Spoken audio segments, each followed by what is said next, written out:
How to transfer Visible Esim to new phone 2025. Switching phones should be exciting, not stressful.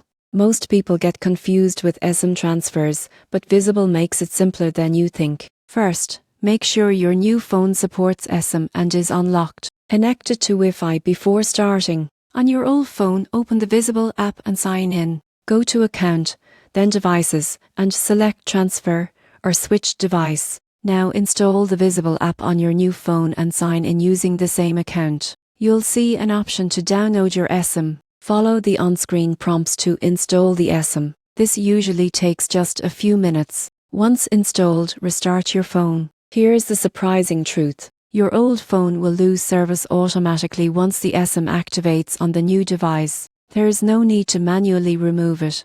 If activation fails, toggle airplane mode or restart again. Most issues resolve quickly. Now you're ready to use Visible on your new phone without visiting a store. Subscribe for more mobile tips that make upgrades easy.